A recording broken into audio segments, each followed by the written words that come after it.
Welcome to Bullshift, the podcast. My name is John DeGuy. I'm the author of the book Bullshift and the host of the podcast.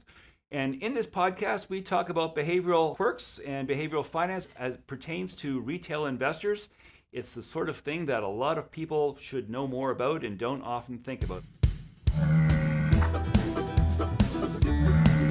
My guest this week is Laura Tamblyn-Watts. Laura is the founder and CEO of CanAge, which is Canada's national seniors advocacy organization. She's a passionate advocate for a variety of urgent issues affecting older Canadians, and that includes long-term care, home care, financial security, elder abuse, elder care, health care, ageism, and the inclusion of marginalized communities. We will be talking about all of those things within the context of my book, Bullshift, which is available in stores right now. It's important that you also understand that Laura has done a lot of other things throughout life. She previously served as the Chief Public Policy Officer for the Canadian Association of Retired Persons before establishing CanAge, and she's been a go-to media commentator for many years, more than 20 years in fact, in terms of her experience in the industry. So thank you so much, Laura, for joining us today. I'm so delighted to be here. Thank you for having me. Great.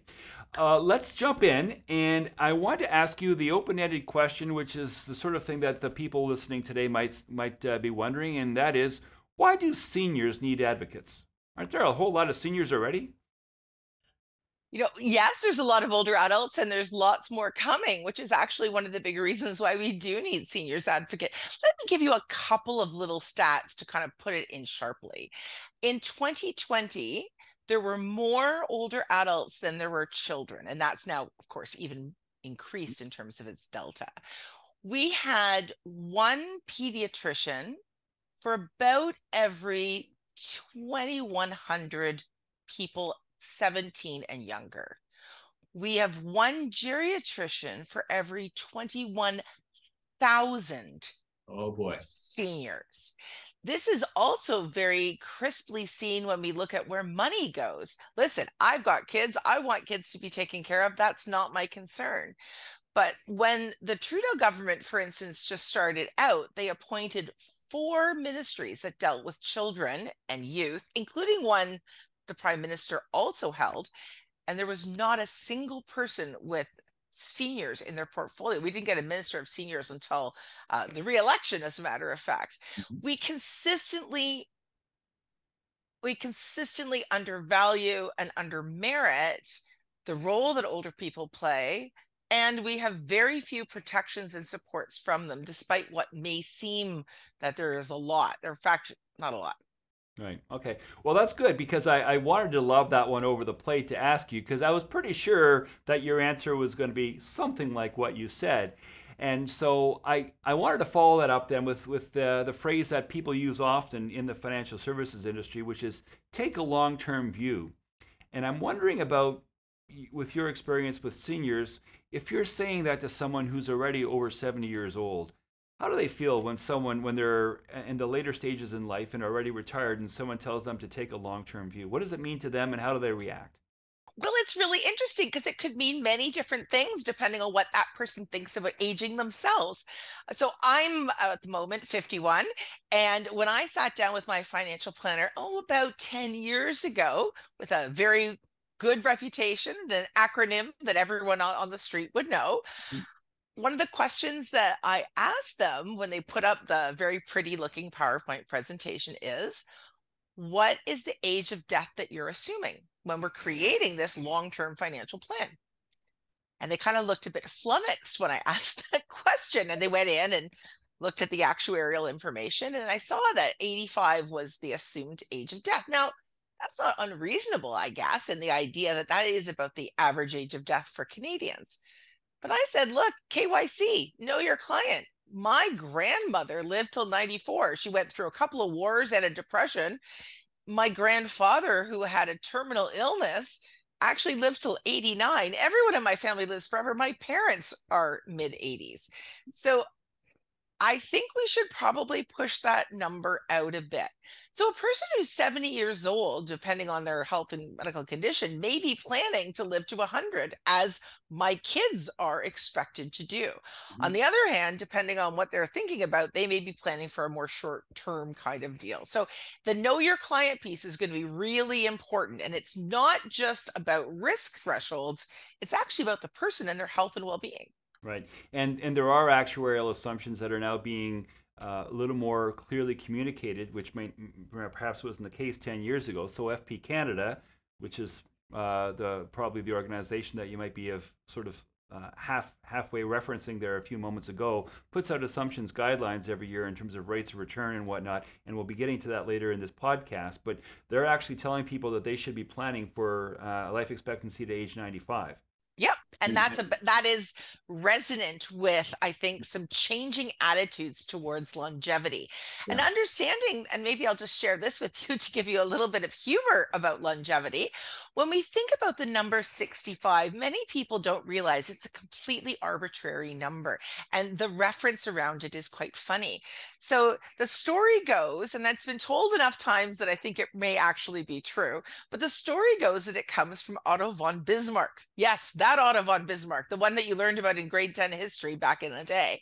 And the story goes that Otto von Bismarck's generals came to him after the war and said, the troops want a retirement income. And of course, that never really existed before a pension. We never really had pensions. Oh, Jane Eyre's governess might get pensioned off, or, Roman slaves might get a couple of, particular supports or coins associated with it, but nothing in the way that we think about now. And so he asked, apparently, according to the story, a few key questions. What's the average age of death right now? And it was in the 40s. Now, to be fair, they were killing a lot of people in wars, so that number is a little on the low side. And then he asked, what was the oldest person in the military that they had? And they said 67. So he set it at 75, which would be a bit like setting a pension at 127 right now for us.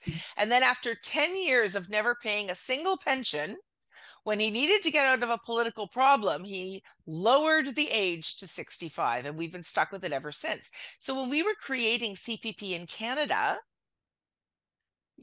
the age was 65 and the average age of death was 67. Now, for that 70-year-old who's going to be planning for another third of their life, it's very different. Right. It's funny because that's actually becoming a political hot potato in 2023 because of all the major G20 nations or whatever it is. Something like over half of them, maybe even 2/3, have raised their retirement age in the past little while. Canada is actually one of the outliers for not having done so. I know in the news just this past week there's protests in France. In France, I think it was going from 62 to 64, which is, to my mind, ridiculously low, and I'm shocked that it's been that low for that long. But it's amazing how it's becoming, as you say, a political hot potato and a on the front burner sort of issue that many people hadn't really thought of prior to right about now. And it's a success story. I mean, that's one of the Yeah, things that we should yeah. feel really good about. We have always, as a species, kind of lived to around 50. And I say always, I'm talking hundreds and hundreds of years. Now, child death is one of those things that can skew the numbers, but let's call it about 45 to 50. And in the last 100 years, our achievements in health and well-being have essentially doubled our life expectancy. One of the things that's being postulated is, that midlife crisis comes at just about the time that historically and biologically we died. So we have this whole extra half of our life. And these ideas about retirement now are in fact that numbers that we would never be able to expect. Remember Freedom 55? Yeah. Well, I mean, um, that's so outside most people's ideas these days that it really is a bit of a reinvigorating. Freedom 75 or Freedom 85 may be much more what most people are thinking about. Let's see if we can have the rubber hit the road here. Let's say you're a typical boomer. At what age do most typical boomers think about elder care for, say, their parents? Well, it's actually probably more in my generation, which is a Gen X generation. So my parents, for instance, are in their mid 80s, and I have kids who are teenagers. That's probably very familiar to people listening into this broadcast. But what we also may not think about is this also increases for boomers as we have this greatest generation now, which are the people older than the boomers, the parents of the boomers. So we have now kind of two generations who may be really needing elder care. And what we often don't realize is that the people who are providing the most care is not someone like me, but it's more my parents to each other. And so they may not self identify as doing elder care. They're probably just taking care of their spouse or their brother or sister. So a large proponent of care is actually being done informally by people the same age. And that's important because caregiving may cause additional health concerns. We call it the invisible patient group. And it also may change the lived experience of that person. But when it comes to someone like me, how many hours would a person who's an older adult receive on a volunteer basis from a family member? So Gen X and boomers to their parents. It's about 30 hours a week. Wow. Yeah, Yeah. significant. If you counted up all of the free elder care being provided by family member and friends, it's bigger than the output of many GDPs. The numbers are really staggering. It is typically a full part-time job. As I say, 30 hours is not unusual. And it could be in person or it could be other types of social and supportive care. So when we're thinking about our own financial planning, we need to think about taking care of someone our own age, maybe your partner, spouse, sibling, friend. And we may need to think about taking care of older people. And in my case, we talk about, I hate this term, but it's called dependency ratios. I really don't enjoy that term. And our generation, in the sort of Gen X generation, will have a 1 to 4 up to 1 to 6 dependency ratio. And that makes sense in my family. I've got many older adults that I'm related to, either by them being my own parents, or I've got, parents from the first marriage as in-laws. I have parents from the second marriage as in-laws. And there will simply be not enough hours in the day. So if you thought about 30 hours per person and then do that by 6, and then imagine that I also have 3 kids and a full-time job, we know that we need to be thinking about how to save and how to put money aside for other people to help. So let's transition to that. Let's talk about the maybe you can provide some context and couple of examples of the biggest financial issues facing seniors today. And obviously we've already touched on longevity risk. Part of it is they just need the money to last that much longer. What else do you think is important? There's a couple of different pockets, if you will, that I'll speak to. Just to build a little bit on what we were talking about before, people just don't think about how much care is going to cost or how much their lifestyle is going to cost. If you need to downsize and move into something else, these days that downsized may be just as expensive. That senior's condo may be just as expensive as selling your house. So you may not be able to cash out of the physical home that you may be relying on because it's so expensive to move into some other type of housing. Additionally, they never realize how expensive things like, and I'll use the term retirement homes, it's called different things in different jurisdictions, but some type of independent housing with additional care can cost in Canada. And in Ontario, for many of our listeners, they are unique in the country by not getting any government subsidies for it. In some other jurisdictions, there are subsidies.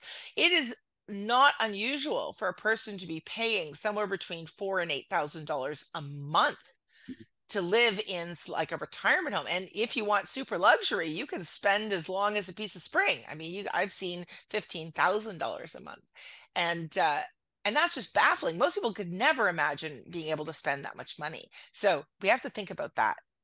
The other thing we have to think about is, are there costs to your home that you may need to adapt to age in place? Anyone who's done a kitchen reno will tell you how expensive and difficult that is and how hard it is to live through. But imagine you need to put in a lift, or you need to change your bedroom or change your walls, or very likely change your bathing and laundry facilities, right?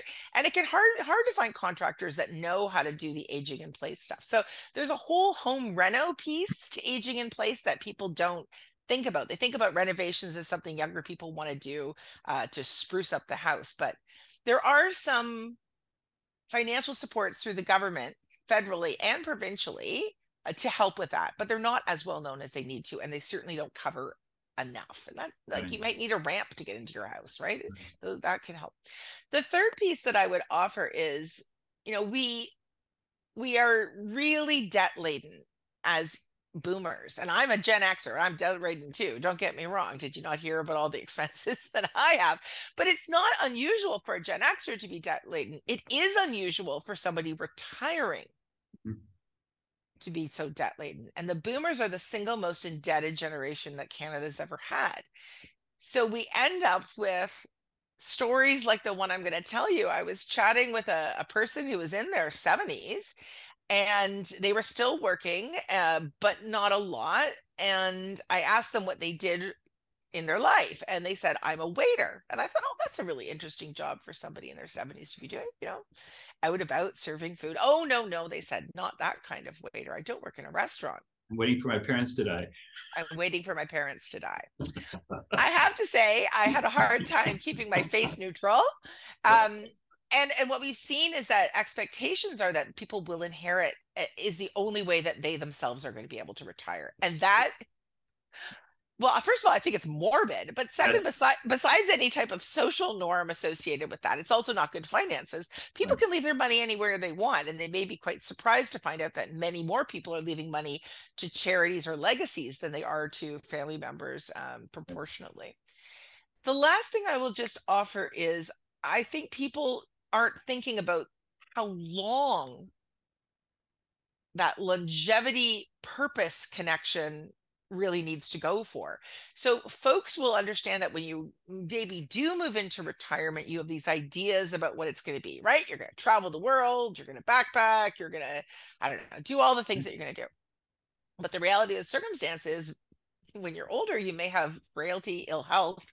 Everyone knows somebody who waited to retire and then became quite unwell like the next year. Yes. And so these ideas of optimism in retirement are not necessarily borne out by actually what happens. Or people will say things like, I've got 1 year and then my parents got sick. They were in their 80s and 90s, and now I have to take care of home for them. And that means that people are spending money taking care of other people. It's not free. So Right. you need to generate more income. And I think people are just now getting their heads around, oh, I need another form of both purpose and maybe another stream of revenue. Wow. Well, it's funny you mentioned optimism, and a lot of what I talk about in Bullshift is optimism bias. So one of the biases we all have is that life's going to be great because for the past 75 years in the aftermath of the Second World War, we've had a peace dividend and we've had demographics being on our side and we've had a lot of things that have caused the economy to expand and we're doing fine. But now it's not so great anymore because demographics are starting to work against us and we've got a war going on, and there are a lot of the things that we sort of always assumed would be great are not so great right now. So I'm wondering if you can tell me a little bit more about getting seniors who are. This is a bit of a generalization, so please be gentle. But they're notoriously set in their ways. So a lot of people will say you can't teach an old dog new tricks, and a lot of seniors are set in their ways. A lot of what we talk about in Bullshift and a lot of what I'm concerned about in terms of giving advice to investors across the country throughout the spectrum of ages is their behavioral biases. And I'm wondering if you can maybe give me some suggestions as to what could be said or done to help seniors adapt their perspective on life. And that might include maybe having their children adapt their perspective if they're going to be assisting them. But it's not like you ask any hard questions or I anything. know. Okay, so here's what I've got the expert here. I want to get a good answer. here's what I would suggest. Take a hard look at yourself and a hard look at the person you're trying to support, and understand that you're not really probably going to become different people. And when I got together with my husband at 39, we sat down and had a conversation about where the milk needs to go in the fridge and who cared more about that, right? You're not going to get perhaps reinvented as a human being. So you have to work with who you are. And I think that's really important. So if there is an optimism that your children have, or you as a caregiver for older adults, that you think suddenly they're going to become not stubborn, not willful, and all of a sudden listen to everything you say, I reflect back to you that they may have thought the same thing when you were a teenager, that that would have been optimistic as well. But you slammed that door, didn't you, when you went out? So let's have a hard look at who people are and understand that while there may be some categories of people, you're probably going to be the same kind of person that you are. Okay. So reality check number one, people don't change mostly, fundamentally. Then number two, try to think about the ways in that make a lot of sense. So one of the things that I often suggest to younger people is don't go in telling your parents what to do. First of all, they're older than you. They know you better than you know yourself, probably. And they don't have to listen to you. Also, have you ever enjoyed it when they told you what to do? Right. Probably not.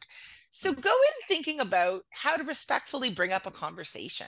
And one of the things that I often ask people to do is ask your parents for advice on this. Hey, mom, dad, I'm thinking about redoing my will. My kids are getting older, or I'm starting to think about different things. Do you have any advice, or have you done your wills, or do you have any advice on that? Can we talk about that? Can you share with me your thoughts? Hey, mom, dad, I'm thinking about my investments right now. There's some new stuff that has come out in compliance, and I don't really understand it at all. Do you think we could sit together and maybe we could walk each other through it? Or dad, you really love doing this. Can you tell me what your thoughts are? Open up the conversation, not with you telling them, but asking for either their advice or a conversation. So that's a great tip. Thank you. No, that's wonderful. That's a bit of a sort of a pedagogical sort of jujitsu, where now you're, instead of teaching them, you're inviting them to teach you. And if there's one thing that I know about parents, they love to give advice to their kids. They love to give advice. And what we also know in terms of behavioral issues is that if there's a topic that's open and you're talking about it, and I'll use my own family as an example, my dad and mom were having a conversation. I was personally a bit worried that their wills were out of date. And I asked them, I really did this with them. Like, I'm doing what I say, and I'm a lawyer and my dad's a lawyer. So that should just tell you, like, there's a little bit of extra physician Hildine self in this, and said, hey, I'm thinking about updating a few things. And, I'm your trustee. We've had that conversation. I should probably have a look at your documents. Would you have a look at mine? And maybe we can just sort of make sure that things seem fair, or whatever else. Oh, so my dad and my mother, who are historically closed mouth about this, started digging around for their wills. Oh, it's all up to date. Everything is fine. I'm like, let's have a look at them and make sure. Well, it had my old non-married name, first of all. A couple of the kids weren't even in it, and it was more than 20 years old, and things have changed since then. So I have thought, use that as an opportunity for me to update mine and them to update theirs. And we all felt very good about it, as opposed to me saying, hey, dad, I don't believe that you've probably done your wills in a good way. Or, hey, dad, your investments, I don't know about that. So now my dad and I also sit down regularly, because he's the one who does the investments. And we talk about investments, and he loves that. What I'm also trying to better understand are his values, wishes, and beliefs. So if he ever became incapable, Good. I have a very good understanding about what he likes and what he would want. And you're his power of attorney as well, then, I presume. Yeah, me and my brother. Now that's interesting, because of course the default is that it's joint, right? And you have to write in if it's joint or several. And we had a conversation about that, and many people don't. They assume that people will agree. Well, I mean, I love my brother, but we don't agree on the time of day. Yeah. And my brother that also makes it worse. If it's joint and the two of you are at loggerheads, it's what's better usually for the parent is to decide which kid gets him or her, and let that kid be the attorney and be done with it. It's important to know that we had a conversation with my parents and said, like, what are your intentions on this? Do we both have to get together? Right. Both my brother and I travel for work. So what if one of us can't get to you? So we changed it to joint and several, which means, and I talked to this about my friends, first to the bank, first to the bed. Doesn't matter which one of us does it. that it's fine. And the other person doesn't have to do it, right? If you say, oh, I don't feel comfortable making this decision. Don't you know about financy stuff? Don't you sit down and talk with dad about it? My brother doesn't talk with my dad about these things, but I do. So he's probably going to say, you make this decision. Now that assumes that everything is going well. Of course, we all know that these things can go sideways too. Right. Okay.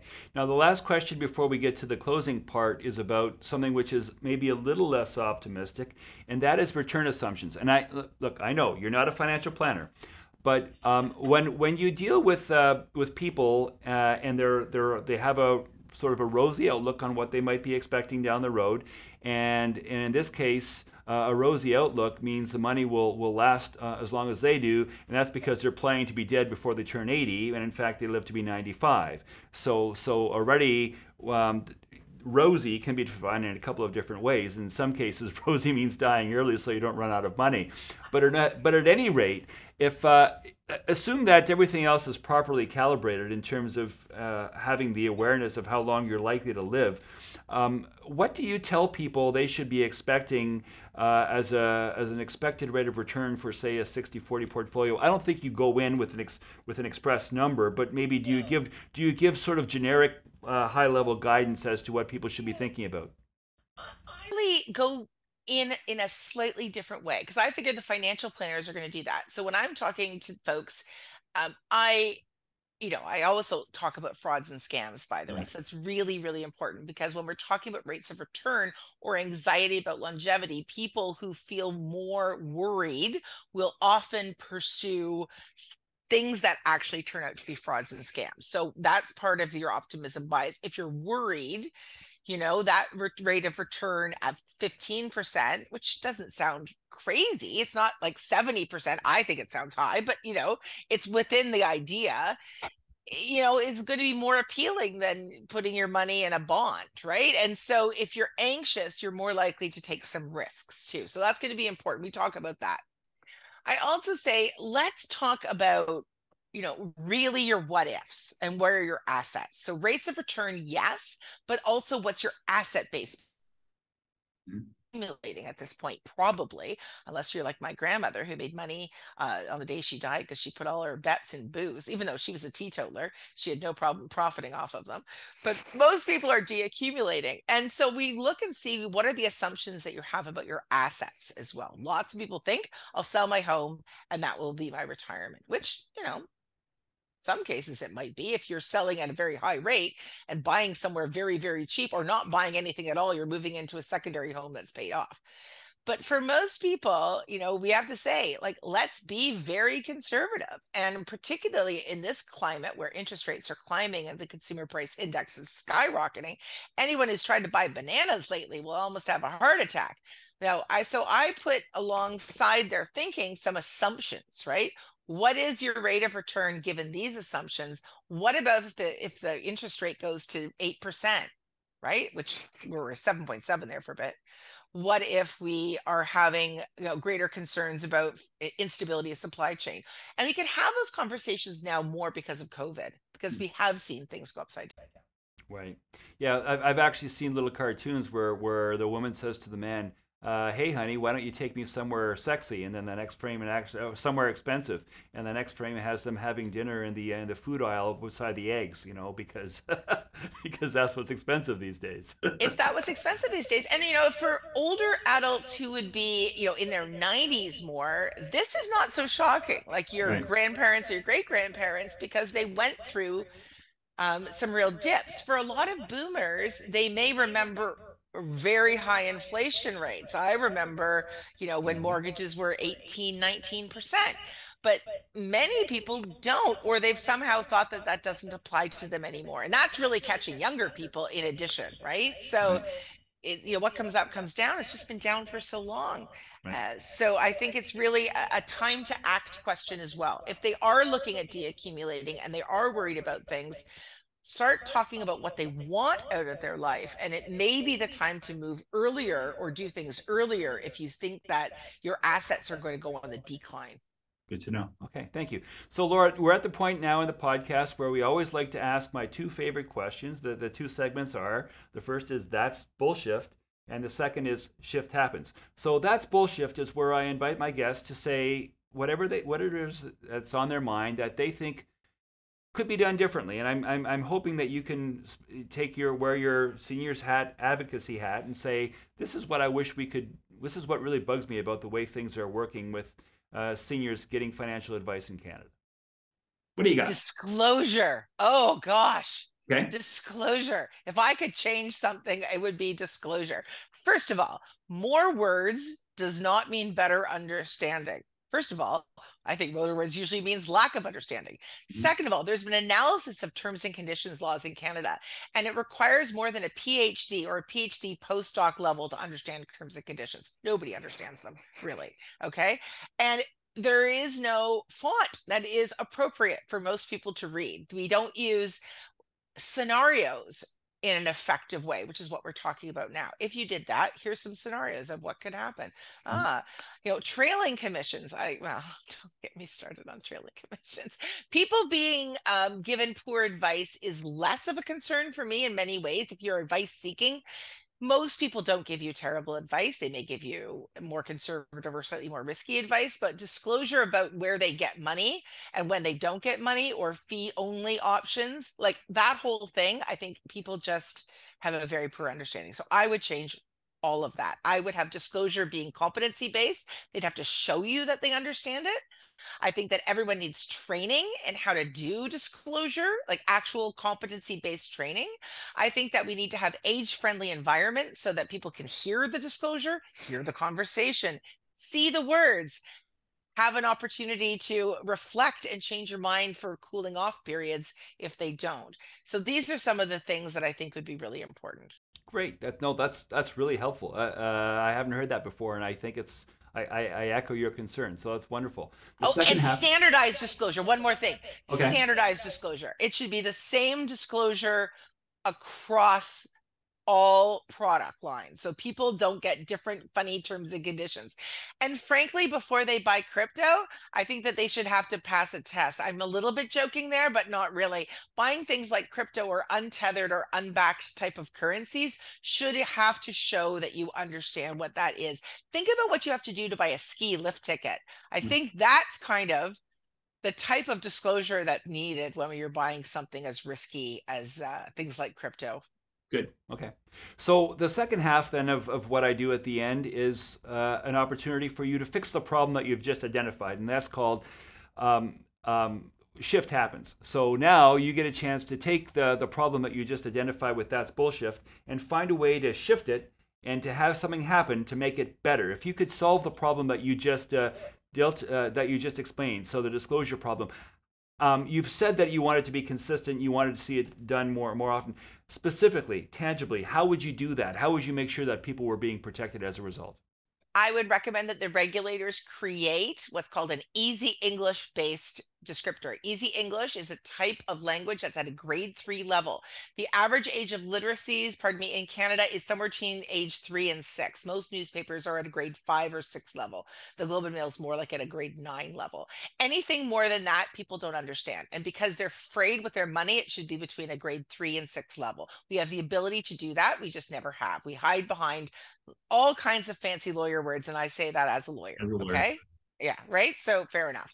There should be scenario based questioning that they actually have to be able to show, and there should be notes to file that are required on the part of the financial advisor, so that they are taking standardized notes, that they understand that this has been questioned, the scenario has been gone through, people have the opportunity to reflect and understand. There should be a one pager and a video that goes with the disclosure, that people actually have to watch the video, and the video should have subtitles in whatever language that person needs, so that the video could be in English but with full subtitles, so everyone has opportunity to understand it in their native language. And then there should be a stop and an opportunity to ask questions and receive answers. That should be given to you on a one pager that prompts both the client and the financial advisor to ask those questions and to have those discussions. And the last thing I would offer is that there needs to be a regular supported conversation about trusted contact persons, which is still coming into bees, and that both the financial advisor and the client wrap that deeply into the KYC, but that should also be kind of wrapped into a conversation about who you are and what you're like. So disclosure shouldn't be in the abstract. It should be connected to your KYC process and should be connected to your what if scenarios and connected to your trusted contact person conversations. And that means you need to be able to spend some time with people. And if they don't want to do that, if it's going to be online only, then we can do that with online too. They cannot go ahead until they complete a 3-minute video. And then they have to, we can do that. We can use technology and clear communication for the betterment of all people, but particularly older adults. Your answer was comfortingly specific. I really like that, because a lot of people will say things and they're sort of airy-fairy and mumbo-jumbo, but lots of really good, precise, actionable things. So that's wonderful. Laura, thank you so much. This has been a real pleasure for me. I know that what you do is important work, and what we need people, and you've made the point very, very clear that seniors are an underserviced segment of the Canadian market, and I'm sure Canadians across the country are happy for you and the work that you do at CanAge to make sure that seniors are getting a fair shake going forward. Thank you. And thank you. And I'm excited to delve into your other podcasts and really delve into the book. So I think that's a great book that you've put out, and I think everyone should have a chance to read it. Thank you very much, Laura. All the best to you. Bye. Take care. Bye. Bullshift, the podcast, was created in support of John DeGui's book, Bullshift, available now online and in bookstores everywhere. The comments and opinions are those of the author and his guests. They are for informational purposes and should not be construed as investment advice. John DeGui is an author, public speaker, senior investment advisor, and portfolio manager at Wellington Altus Private Wealth. For more information about John and his books, please visit standup.today. Bullshift, the podcast, is produced by TalkShoe, a division of IOTM.